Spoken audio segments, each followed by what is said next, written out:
প্রিয় শিক্ষার্থীবৃন্দ, আসসালামু আলাইকুম। ইউটিউব চ্যানেল আতিক 83 ম্যাথ হতে স্বাগত জানাচ্ছি। আমি আতিক রহমান। আলোচনা করছি বেসেল ফাংশন হতে একটি প্রশ্ন। দেখাও যে e⁻x into t minus t⁻−1 by 2 সমান summation n equal minus infinity হতে ইনফিনিটি t⁻n jn x। এটা আমাদের দেখাতে হবে। আবার বলছি, দেখাও যে e⁻x into t minus t⁻−1 by 2 সমান summation n equal minus infinity থেকে ইনফিনিটি t⁻n jn x। এটা প্রমাণের জন্য প্রথমে যে সলিউশনটা এইভাবে করব। আমরা জানি e⁻x, এই সূত্রটা কিন্তু আমরা জানি e⁻x সমান হচ্ছে 1 plus x plus x square by factorial 2 plus x cube by factorial 3 plus dot dot. এখানে যদি আমরা r দিয়ে চিন্তা করি তাহলে r সমান 0 to infinity x⁻r by factorial r। তুমি এখানে 0 বসায় দেখো x⁻0, তখন মান হবে 1, আর নিচে কিন্তু ফ্যাক্টোরিয়াল 0, তার মান হচ্ছে 1, তাহলে এটা 1 হবে। আর r এর মান যদি 1 বসাও তাহলে কিন্তু দেখো x⁻1 বাই ফ্যাক্টোরিয়াল 1 এর মান 1, তার মানে x হবে। r এর মান যদি 2 বসাও তাহলে হবে x square by factorial 2, r এর মান 3 বসালে x কিউব বাই ফ্যাক্টোরিয়াল 3, এরভাবে হতে থাকবে।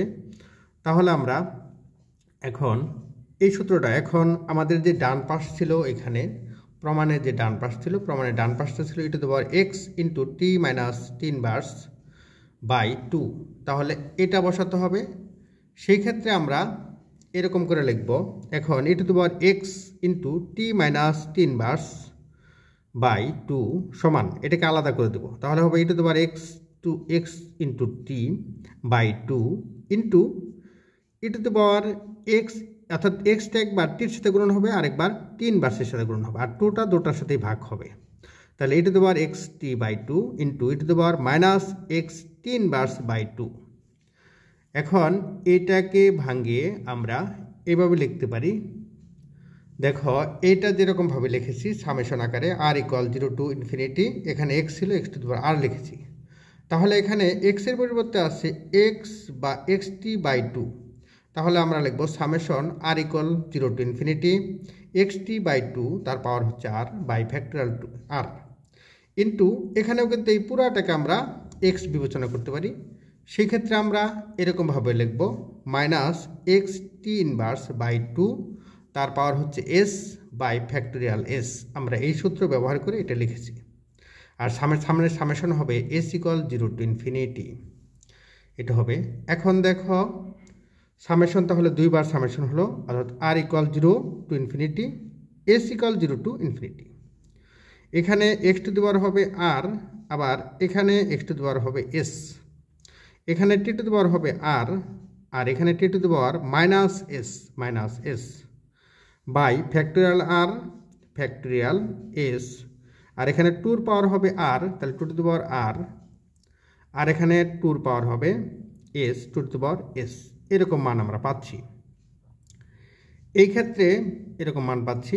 এই ক্ষেত্রে দেখো এরকম পাবো যে -1 whole to the power s, যেখানে মাইনাস ছিল যার কারণে -1 whole to the power s লিখেছি, -1 whole to the power s এখানে লিখেছি, এখানেও লিখলাম -1 whole to the power s, আর এখানে লিখলাম x বাই 2, এখানে 2, এই যে 2টা ব্যবহার করলাম, তাহলে x বাই 2, এটার পাওয়ার হচ্ছে r প্লাস s, নিচেও কিন্তু দেখো r প্লাস s, তাহলে x by 2 r plus s into t⁻r, আর এখানে মাইনাস s, তাহলে r minus s by factorial s factorial r। আমরা এটা পেতে পারি। এখন এই t⁻r মাইনাস s, এটাকে একবার 0 ধরবো, আরেকবার n ধরবো, আরেকবার -n ধরবো। অতএব implies that e⁻x into t minus t⁻⁻ by 2 সমান summation r equal 0 to infinity summation s equal 0 to infinity -1 whole to the power s, আর x by 2 whole to the power r plus s, আর t⁻ হচ্ছে r minus s।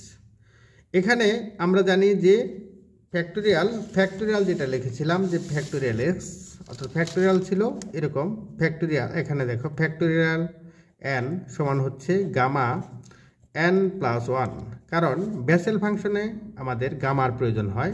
তাহলে এখানে আমাদের ছিল gamma factorial S ছিল, factorial S সমান gamma S plus 1। আবার এখানে ছিল ফ্যাক্টোরিয়াল আর এর পরিবর্তে লিখেছি গামা এস আর প্লাস 1, এরকম পাচ্ছি। এটাকে সমীকরণ নাম্বার দিচ্ছি 1। এবার এটাকে একবার আর মাইনাস এসকে একবার 0 ধরে বসাবো। তাহলে আর মাইনাস এস 1 নং এ, এটা 1 নং দিয়েছি, 1 নং এ আর মাইনাস এস সমান 0 বসে, তাহলে টির পাওয়ার হবে 0। টির পাওয়ার 0 এর সহগ নিয়ে পাই, তাহলে সহগটা দেখো কত হয়। টির পাওয়ার যদি 0 নাও অর্থাৎ আর মাইনাস এস, অর্থাৎ আর সমান এস। আবার বলছি আর মাইনাস এস, দেখো আর মাইনাস এস সমান 0, তাহলে কিন্তু লেখা যায় আর সমান হচ্ছে এস। তাহলে এখনও মান বসাই। তাহলে দেখো এখানে summation S equal 0 to infinity -1 whole to the power S x by 2। এখানে হ্যাঁ এটা আমরা পুরোপুরি লিখতে পারি x বাই 2, এখানে হ্যাঁ এরকম হবে x বাই 2 তার পাওয়ার হচ্ছে, অর্থাৎ আর সমান যেহেতু এস, তাহলে এস প্লাস এস তার মানে 2s হয়, আর তার সামনে একটা 0তে বসালাম, তাহলে 0 প্লাস 2s। নিচে হবে দেখো গামা এস প্লাস 1, আর এখানে হচ্ছে এস, আর এর মান এস, আর সমান হচ্ছে এস, তাহলে আর এর মান এস, তাহলে এস প্লাস 1 তার সামনে একটা 0 বসালাম। আমরা জানি যে এখানে summation S to S equal 0 to infinity -1 whole to the power S x by 2 n plus 2s, আর এখানে n প্লাস এস প্লাস 1 থাকলে জে এন এক্স হয়। তাহলে এখানে জে, যেহেতু এখানে 0 রয়েছে, তাহলে লিখব J0x। পরবর্তীতে আবার এই আর মাইনাস এস সমান n বসাবো, তাহলে সেই ক্ষেত্রে বসাবো 1 নং এ আর মাইনাস এস সমান n। সেক্ষেত্রে আর মাইনাস এস সমান যদি আমরা n বসাই, দেখো কি পরিবর্তন হবে। আর মাইনাস এস সমান বসাচ্ছি আর মাইনাস এস সমান হচ্ছে n, তাহলে আর সমান হচ্ছে n প্লাস এস, আর সমান হচ্ছে n, যেখানে আর থাকবে সেখানে আমরা বসাবো n প্লাস এস। তাহলে এটা কিন্তু বসাতে হবে আমাদের 1 নং সমীকরণে। তাহলে 1 নং সমীকরণে এটার সহগ, অর্থাৎ টি টু দি পাওয়ার, এটাকে n ধরেছি, টি টু দি পাওয়ার n এর সহগ হচ্ছে n, সহগ হচ্ছে আর এর পরিবর্তে বসাবো n প্লাস এস, তাহলে n প্লাস এস, তাহলে n প্লাস 2s হবে। এখানে হবে, এখানে যা আছে n প্লাস এস, যেখানে আর আছে সেখানে বসাতে হবে n প্লাস এস, তার মানে এরকম মান আমরা পেয়েছি। সেই ক্ষেত্রে আসলে এটা এইভাবে লেখার কোনো সুযোগ নাই, আমরা এটা বাদ দিতে পারি। এটা একবারে বলতে পারি যে x by 2 whole to the power n plus S plus S. এখন নিচে হবে gamma S plus 1 into gamma n plus S plus 1। এটাকে প্রকাশ করা যায় n প্লাস 2s, তার মানে এখানে Jnx।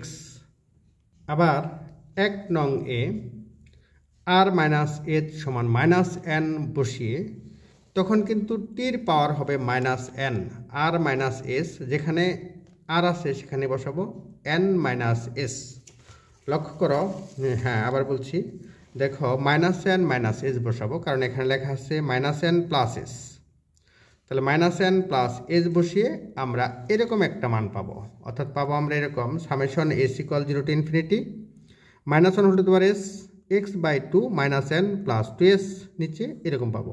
এই ক্ষেত্রে এটার পরিবর্তে লেখা যায় j minus n of x, এটাকে নাম্বার দিতে পারি 4। তাহলে 1 2 3 4 এই তিনটা মান একত্র করে e to the power x into T minus T inverse by 2 সমান, প্রথমটা হচ্ছে দেখো এটা 0-র জন্য পাচ্ছি j নট, তার সহগ ছিল t to the power n, আর jnx তার সহগ ছিল n, jn মাইনাস এক্স তার সহগ ছিল কিন্তু jn মাইনাস এক্স, এর সহগ ছিল t to the power minus n, এটা সহগ ছিল। তাহলে তার আগে সামেশন হবে n ইকুয়াল 1 টু ইনফিনিটি, এটাও কিন্তু n ইকুয়াল 1 টু ইনফিনিটি। তাহলে দেখো এখানে যদি এটাকে নেই একত্রে করি, তাহলে এটাকে এই শুধু যদি মাইনাসটাকে একত্র করি, তাহলে হবে n equal 1 to infinity j minus n of x T to the power n minus n। এটাকে আমরা এভাবে লিখতে পারি। তাহলে আমরা এভাবে লিখতে পারি n summation n equal 1 to infinity j minus n of x T to the power minus n plus j not, এই j নট এক্স তার পাওয়ার into T to the power 0 plus এটাকে অর্থাৎ শেষের দিকে লিখলাম n equal summation n equal 1 to infinity j n x তার পাওয়ার টি to the পাওয়ার হচ্ছে n। এই দুটাকে যদি একত্র করে লিখি তাহলে কিন্তু আমাদের n সমান 0 বসাতে পারি। আর এটা কিন্তু উল্টে লিখি, অর্থাৎ এটা আছে 1, এটা কিন্তু এখানে মাইনাস, যদি এই মাইনাসটা এখানে আনি তাহলে এখানে -1 থেকে -ইনফিনিটি, অর্থাৎ -ইনফিনিটি থেকে -1 উল্টে যাবে। সেক্ষেত্রে কিন্তু মাইনাসটা ভ্যানিশ হয়ে যাবে। সেই ক্ষেত্রে কিন্তু এরকম হবে, অর্থাৎ সামেশন -ইনফিনিটি থেকে -1 jnx t⁴n plus summation n = 0 to infinity jnx of t⁴n। এই দুটাকে -ইনফিনিটি থেকে -1 আবার 1, অর্থাৎ এটা কিন্তু আমরা একটা রেখার মাধ্যমে টানি। দেখো এখানে -ইনফিনিটি, তারপরে হচ্ছে -1, তারপরে 0 1, এইভাবে যদি টানি তাহলে দেখো -ইনফিনিটি থেকে সামেশন n = -ইনফিনিটি থেকে ইনফিনিটি jnx * t⁴n আমাদের সহিত প্রমাণিত। এটা বেশ গুরুত্বপূর্ণ একটি উপপাদ্য। আমরা আবার প্রথম থেকে বলছি। দেখাও যে প্রশ্নটা এরকম ছিল। প্রথম থেকে দেখো আমরা এই সূত্র প্রয়োগের মাধ্যমে, এই সূত্রের মাধ্যমে আমরা এটা দেখিয়েছি, অর্থাৎ এই সূত্রের মাধ্যমে আমরা এটাকে ভেঙে আলাদা করে এরকমভাবে দেখিয়েছি যে এই ফলাফল আসে। পরবর্তীতে এর মাধ্যমে সমাধান করে আমরা, অর্থাৎ টির পাওয়ার 0 n, অর্থাৎ r - s সমান 0, r - s সমান 0, n - n এগুলা বসিয়ে, অর্থাৎ সমীকরণ 2 3 4 পেয়েছি। এখন 1 নাম্বার সমীকরণে 2 3 4 এর যে মান, সেই মানগুলা বসিয়ে আমরা এরকম ফলাফল পাচ্ছি। এখান থেকে আমরা এই ফলাফল পাচ্ছি। আশা করি এই পর্যন্ত বুঝতে পেরেছ। পরবর্তী প্রশ্ন দেখি। প্রশ্ন দেখাও যে 0 অর্থাৎ j0 of x = 2/π integration 0 to 1 cos xt by √1 - t² dt। তাহলে এটা প্রমাণ করার জন্য আমরা জানি সূত্রটা আমাদের মনে রাখতে হবে, jnx সমান 1/π integration 0 to π cos nθ - x sin θ dθ। এখানে আমাদের প্রথমে, যেহেতু আমাদের n নেই এখানে কোথাও, তাহলে n সমান 0 বসাতে হবে। তাহলে n সমান আমরা 0 বসালে এটা পাবো। এই কারণে n সমান 0 বসিয়ে পাই, n সমান 0 বসালাম। 0 বসিয়ে দেখো পাচ্ছি এরকম 0x 1/π ইন্টিগ্রেশন 0 to π cos 0 × θ, তো 0 θ - x sin θ dθ।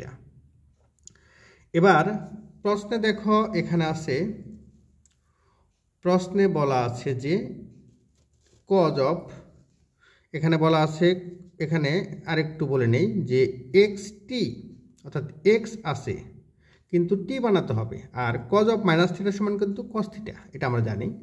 cos of -θ সমান cos θ। এখানে আরেকটু হয়েছে, দেখো এখানে শুধু পাই, এখানে পাই থেকে যদি 2 কমন নেই তাহলে হবে π/2। সেই 2টা কিন্তু সামনে লেখা যায়, অর্থাৎ 2 সেক্ষেত্রে হবে 2/π, আর এখানে পায়ের পরিবর্তে হবে π/2। cos of -θ, এই পুরোটাকে থিটা ধরলাম, তাহলে হবে cos θ, অর্থাৎ x sin θ dθ। x এর মান ধরবো, sin θ মান ধরবো t। তাহলে sin θ মান যদি t বসায় দিই তাহলে আমরা এরকম পাবো। দেখো এখানে যেটা দেখানো হয়েছে যে sin θ সমান t, তাহলে sin θ কে ডেরিভেটিভ করলে হয় cos θ dθ সমান dt। dθ সমান হচ্ছে dt/cos θ, আর cos θ হচ্ছে √1 - sin² θ, আর sin θ মান হচ্ছে কত t, তাহলে 1 - t²। এক্ষেত্রে থিটার মান ছিল 0 থেকে π/2, আর যখন তুমি এখানে থিটার মান 0 বসাবা তখন কিন্তু টির মান 0 হয়ে যাবে, sin 0 মান 0। আর থিটার মান যখন π/2 বসাবা তাহলে sin π/2 মান হচ্ছে 1, তাহলে এখানে 1 হয়ে যাবে।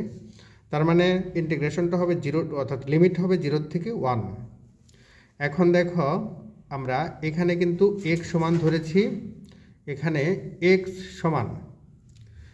সমান ধরেছি t, ও sin θ সমান t ধরেছি, তাহলে sin θ অর্থাৎ cos of xt, R dθ পরিবর্তন হবে dt/√1 - t²। এটা আমরা পেয়েছি, dt/1 - t² এখানে পেয়েছি, আর লিমিট হচ্ছে 0 থেকে 1। তাহলে এটা অতএব j of 0 x সমান 2/π integration 0 to 1 cos xt dt/√1 - t²। আশা করি এই পর্যন্ত বুঝতে পেরেছ। আমি আবার প্রথম থেকে বলছি। প্রশ্ন ছিল এরকম, দেখাও যে জে অফ 0 সমান এরকম। আমরা জানি এখান থেকে আমরা মান বসিয়ে পর্যায়ক্রমে আমরা এই ফলাফল পাচ্ছি। আশা করি এই পর্যন্ত বুঝতে পেরেছ। বলে রাখছি, নিয়মিত চর্চা করো ভালো ফলাফলের জন্য। আর গণিত খুবই সহজ সাবজেক্ট, যদি তুমি নিয়মিত চর্চা করো ভালো ফলাফল অর্জন করো, নিজেকে করো। আল্লাহ হাফেজ।